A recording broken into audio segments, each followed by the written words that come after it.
Hello everyone, welcome to Environment and Ecology series with Dr. Vivek Rana. Hope your studies are on right track. Topic for today's discussion is from pollution theme. To be more precise, it is based on water pollution. It is a topic which is dominating headlines in international media, and we'll be decoding that theme precisely. What exactly is the sea snot? First of all, we will be decoding what exactly is the sea snot, where exactly the outbreak is, what would be the likely repercussions, and what steps government is taking to control the outbreak. So first and foremost, the sea snot is described as a slimy layer of greenish or greyish sludge which is formed in marine seas. It is not the first time it has taken place. It has been recorded in 18th century in, you could say, the Mediterranean or the Aegean Sea region. So even the last major outbreak was in 2007. So after a long time, you could say after a decade, once again the case has been reported and it is threatening the pristine marine ecosystem of the region. Basically, what exactly is this sea snot? It is nothing but algal bloom which is taking place. There is algae is overloaded with the nutrients, and which results in this slimy layer being formed, and it has some detrimental effects because it covers the surface layer. So if we have covered the algal bloom topic in our class lectures, this should be just a revision or update of that topic. So what exactly you have to note from the prelims point of view? The other name, because this is a phenomena which is mainly associated with the sea, so it is also known as marine mucilage. So if you are covering the news part, you might hear that the Turkey president mentioning it as the break of the marine mucilage, which is nothing but the sea mucilage, or you could say sea snot outbreak. Now, the where exactly is the important part, because if you for that you also have to revise your map. So the current outbreak is at Sea of Marmara. The Sea of Marmara is an important water body.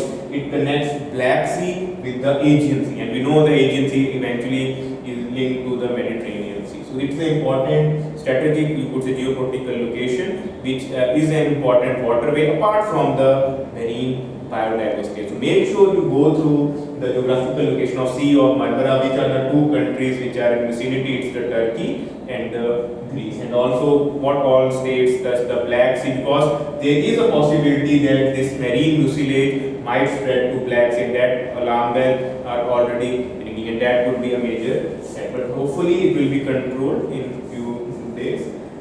So what exactly are the scientific reasons that why exactly is this sea snot or marine mucilage taking place? You could say the environmentalists have quoted the two specific reasons. The first and foremost is the climate change. We all know due to global warming over the past, you could say, decade, or specifically in the last, or you could say 100 years, we can see the global average temperature is increased to almost 2 degrees Celsius in this particular region, and that's where the reason where there are warm waters. Apart from that, these regions are industrialized.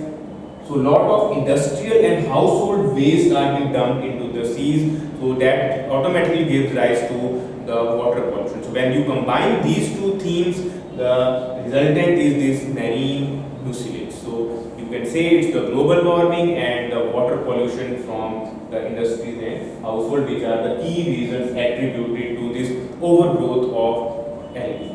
Now, what would be the likely environmental impact? The first and foremost, due to this overgrowth of algae, the organisms which are at bottom of the sea, they are likely to get threatened. Already fish death is also being reported, so it is likely to threaten the marine ecosystem of the region. And we know that the significance of Marmara Sea, apart from the waterways, is that it houses almost 230 different species of fishes, apart from the crab, mussels, and sea star. These are some of the important marine biodiversity which Sea of Marmara and the adjacent water bodies houses. So it is likely to have impact on that.